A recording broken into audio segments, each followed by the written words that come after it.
देखने के लिए हमारे चैनल को सब्सक्राइब करें और नोटिफिकेशंस पाने के लिए बेल आइकन को प्रेस करें।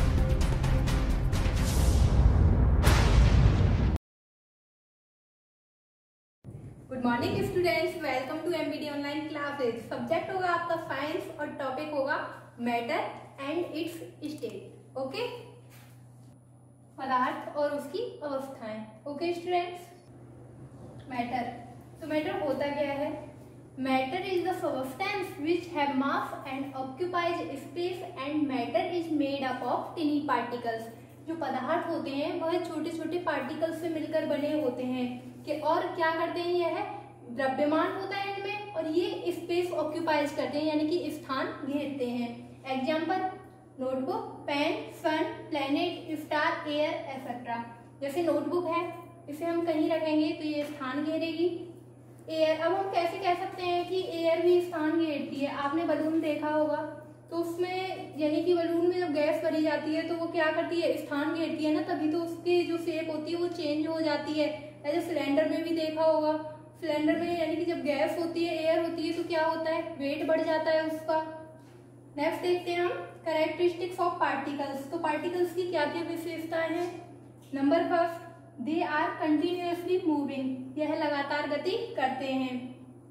देख सकते हैं हम कि जैसे हमने किसी गिलास में या किसी अन्य बर्तन में पानी लिया और हमने उस पानी को क्या कर दिया, थोड़े टाइम तक किसी टेबल पे या कैसे भी हमने उसे स्थिर अवस्था में रहने दिया, तो उसके बाद क्या होता है, जैसे ही वो स्थिर अवस्था में हो जाता है, उसके बाद हम कोई भी इंक लेंगे, इंक की कुछ ड्रॉप्स, कुछ बूंदे क्या करेंगे, उस पानी में डाल देंगे।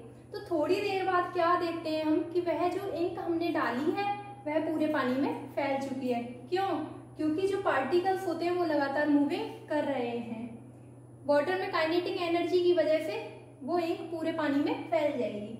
Number second, they having space between them, उनके मध्य क्या होता है, स्पेस होता है। जैसे कोई गिलास लिया हमने और उसमें वाटर डाला, उस वाटर में कुछ टाइम बाद हमने क्या किया, शुगर डाल दी। जब हमने शुगर डाली तो क्या हुआ कि जो स्पेस था उसके बीच में वो कंप्लीट हो चुका, उसके पार्टिकल क्या हुए, नजदीक आ गए। Number third, they attract each other, और पार्टिकल्स होते हैं वो क्या करते हैं, एक दूसरे को अपनी ओर आकर्षित करते हैं। जैसे आयरन और मैग्नेट, मैग्नेट क्या करता है, आयरन को अपनी तरफ अट्रैक्ट करता है। तो नेक्स्ट देखते हैं हम, as the temperature rise particles move faster because kinetic energy increase. जब तापमान ज्यादा कर देते हैं हम किसी भी पदार्थ का, तो क्या होता है कि काइनेटिक एनर्जी जो होती है वो क्या बढ़ जाती है यानी कि इंक्रीज हो जाती है। और जब किसी भी पदार्थ का तापमान कम कर देते हैं तो काइनेटिक एनर्जी क्या हो जाती है, डिक्रीज हो जाती है यानी कि घट जाती है, जो गतिज ऊर्जा होती है। Particles of matter having space between them, the space between the particles. Number first है आपका minimum in solids, number second more in liquids, number third है मैक्सिमम इन गैसेस। यानी कि जो स्पेस होता है पार्टिकल्स में वो सबसे कम किस में होता है, सॉलिड्स में। नंबर सेकंड है मोर इन लिक्विड्स, और सॉलिड से ज्यादा किस में होता है, लिक्विड में यानी कि द्रव में। और मैक्सिमम इन गैसेस, और गैस में सबसे अधिक होता है। देखो अब हम देखते हैं सॉलिड्स में कैसे, कोई भी सॉलिड वस्तु है, कोई भी यानी कि ठोस वस्तु है, तो उसमें पार्टिकल्स कैसे होंगे, बिल्कुल पास पास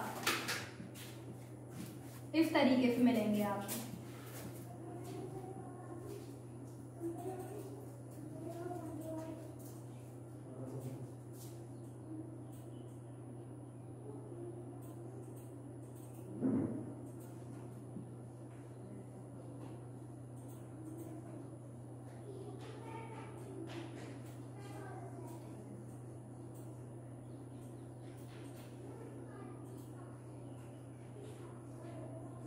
ये हुआ आपका कोई भी सॉलिड मैटर।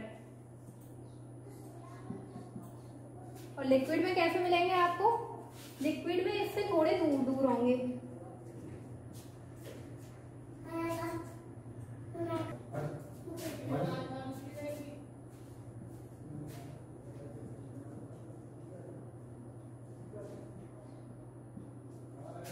और गैस में होंगे आपके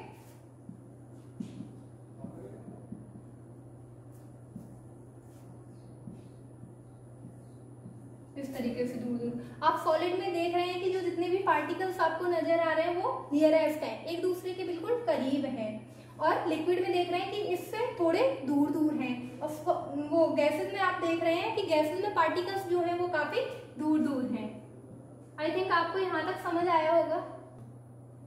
particles of matter attract each other, the force of attraction. हम कैसे कह सकते हैं कि मैटर के जो पार्टिकल्स होते हैं वो एक दूसरे को अट्रैक्ट करते हैं। Number first, maximum in solids, सबसे ज्यादा किसमें, यानी कि सॉलिड में एक दूसरे को अट्रैक्ट करते हैं क्योंकि नियरेस्ट होते हैं। नंबर सेकंड है आपका इंटरमीडिएट इन लिक्विड्स, इसका मतलब है कि गैस और सॉलिड के बीच में, जो ठोस और गैस होते हैं उन दोनों के मध्य में। नंबर थर्ड, नेग्लिजिबल इन गैसेस, और गैसेस में ना के समान अट्रैक्ट करते हैं। ठीक है, तो सॉलिड्स का हम देख सकते हैं कि कैसे पार्टिकल्स एक दूसरे को अट्रैक्ट करते हैं। हम वाटर टेप के पास जाते हैं, यानी कि किसी भी पानी की टोटी के पास, तो उसमें क्या देखते हैं, वाटर टेप को ऑन करते हैं। ऑन करने के बाद जो पानी फ्लो हो रहा है तो उसमें हम अपनी उंगली लगा के देखते हैं थोड़ी दूर पे।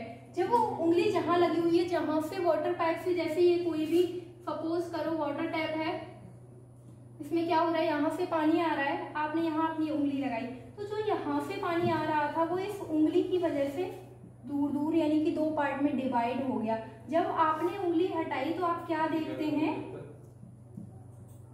आप देखते हैं इधर कि ये पानी एक स्ट्रीम में बह रहा है, सीधी धारा में बह रहा है। क्यों? क्योंकि जो पार्टिकल्स थे वो दूर दूर ना होकर अब कहाँ है, बिल्कुल नजदीक आ गए हैं। ठीक है, तो हम कह सकते हैं कि particles of matter attract each other. Okay, तो स्टूडेंट्स अब हम देखते हैं स्टेट्स ऑफ मैटर, यानी कि पदार्थ की कौन कौन सी अवस्थाएं हैं। मेनली 3 स्टेट्स ऑफ मैटर, पदार्थ की मुख्यतः 3 अवस्थाएं हैं। तो देखते हैं कौन कौन सी है। नंबर फर्स्ट है आपका सॉलिड, जिसे हिंदी में कहते हैं ठोस। नंबर सेकंड है आपका लिक्विड, जिसे हिंदी में कहते हैं द्रव। और थर्ड नंबर है आपका गैसेस, यानी कि गैस। ओके स्टूडेंट्स, तो स्टूडेंट्स अब हम देखते हैं properties of solid. Number first है आपका डेफिनिट शेप, यानी कि इसका जो आकार होता है निश्चित होता है। ठीक है, शेप कैसी होती है इसकी, निश्चित। जैसे हमने कोई भी स्टोन लिया तो स्टोन ऐसे ही रहेगा, उसकी यानी कि शेप है वो अनिश्चित, वो शेप चेंज नहीं होगी। डिस्टिंक्ट बाउंड्रीज, इनकी एक सीमा भी निश्चित होती है। जैसे आपने उस स्टोन को कहीं रखा तो वो वहीं तक रहेगा, ये नहीं है कि वो अपने आप चल के कहीं चला जाए, बाउंड्री पार कर जाए, तो ऐसा नहीं होता। रिजिड होते हैं आपके कठोर, जितने भी ठोस पदार्थ होते हैं वो कैसे होते हैं, कठोर। आप स्टोन को लेना, उसे दबा के देखना, ठीक है, तो आपको पता चल जाएगा कि वो कठोर है। क्यों? क्योंकि मैंने अभी बताया था आपको इस वीडियो में, इनके पार्टिकल्स एक दूसरे के बिल्कुल नजदीक होते हैं, बिल्कुल क्लोज होते हैं। ठीक है, नंबर 4 है आपका इनकॉम्प्रेसिबल, इसे दबाया नहीं जा सकता। आपने स्टोन लिया, क्या आप स्टोन को दबा सकते हो? नहीं दबा सकते ना, तो हम कह सकते हैं कि जो प्रॉपर्टीज ऑफ सॉलिड है कौन सी है, इनकम्प्रेसिबल, क्योंकि वो दबाया नहीं गया। नंबर 5 है आपका डेफिनेट वॉल्यूम, इनका जो वॉल्यूम होता है, आयतन होता है, वो कैसा होता है, निश्चित। प्रॉपर्टीज ऑफ लिक्विड, यानी कि द्रव की क्या क्या विशेषताएं हैं। नंबर फर्स्ट है आपका नो डेफिनेट शेप, इसका जो शेप होता है वो अनिश्चित होता है। ठीक है, जैसे हमने ऑयल लिया या फिर मिल्क लिया, वाटर लिया, कोई भी ऐसी चीज ली जो लिक्विड हो, हम उसे डाल के कहीं देख सकते, किसी बर्तन में डालते हैं, ऐसा हमने ग्लास में डाला तो वो कैसी शेप ले लेगा, ग्लास के जैसी। अगर हमने बॉटल में डाला तो वो कैसी शेप लेगा, बॉटल के जैसी। तो हम कह सकते हैं कि नो डेफिनेट शेप। नंबर 2 है आपका नो डेफिनेट बाउंड्रीज, इसकी कोई भी बाउंड्री निश्चित नहीं होती। इसकी बाउंड्री कैसी होती है, अनिश्चित। जैसे हमने लिक्विड को लिया, ऑयल को लिया और हमने जमीन में डाल दिया, तो वो क्या होगा कि जितनी उसे फैलने की उसकी क्षमता होगी वहां तक वो फैल जाएगा। तो इसके अकॉर्डिंग हम कह सकते हैं कि जो इनकी बाउंड्रीज होती है वो कैसी होती है, अनिश्चित होती है। नंबर 3 है आपका फ्लूइडिटी, फ्लूइडिटी का मतलब है इनमें बहाव होता है कि ये आसानी से बह जाते हैं।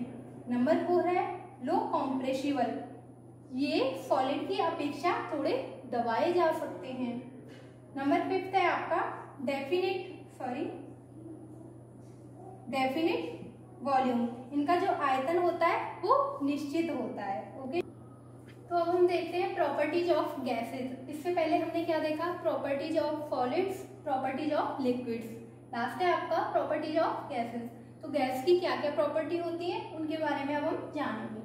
नंबर फर्स्ट पॉइंट कहता है आपका नो डेफिनेट शेप। इसका जो शेप होती है वो कैसी होती है, अनिश्चित होती है। Number second no definite boundaries. इसकी भी बाउंड्री कैसी होती है, अनिश्चित होती है as a liquid. Number third high compressible. यह सॉलिड और लिक्विड की अपेक्षा ज्यादा दबाया जा सकता है। आपने देखा होगा टायर वगैरह में हवा भरी रहती है, गैसेस भरी रहती है, तो उसमें क्या होता है, हम उसे आसानी से कॉम्प्रेसिबल कर सकते हैं, दबा सकते हैं। नंबर 4 है आपका नो डेफिनेट वॉल्यूम। इसका जो आयतन होता है वो अनिश्चित होता है। तो स्टूडेंट्स